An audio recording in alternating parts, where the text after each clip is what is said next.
Hey guys, and welcome to your next video on Git. So what we have shown is how to do all these features, but we have taken it slow. I just want to show you one more example all at once. Now let's say I want to work on this subtract function. I'm going to go ahead and change it to return x minus y. Alright, so we have to do first, before we do this, we have the same code. We're not going to change anything, but we have to create a separate branch for this subtract function.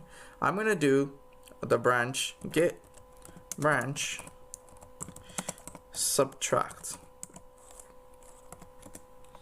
Then after we have created a branch, we're going to check out that branch with the git branch or git checkout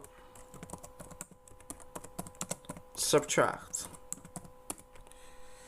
That will switch us. So now I'm going to modify our function and I'm going to change it to return x minus y. I'm going to save this file and then I'm going to do a git status real quick just to see. Yeah, I meant status, just to see the untracked files. Then I'm going to track those files with git add -a. I'm going to commit those changes with git commit -m. I'll call it subtract.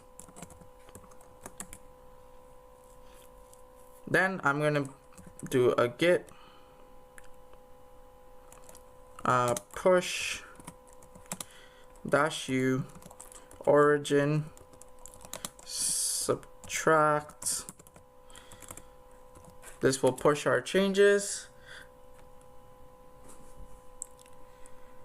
and then once the changes have been pushed, we're gonna have to merge it to our master branch. And the way to do this is we're gonna check out the master branch. So git checkout master.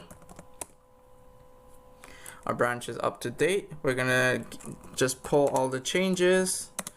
Origin master. It's gonna say already up to date because nobody else is working on our code. And then we're gonna merge subtract to it. So git merge subtract, and then we can just push our code to git push origin master, just like we did before. And that's basically it. We would also need to delete our branch now that we're no longer in use, but you can go ahead and do that. But now you have an idea of that how all this process, even though it looks like a lot, it's actually not a lot, and it can be done relatively quickly.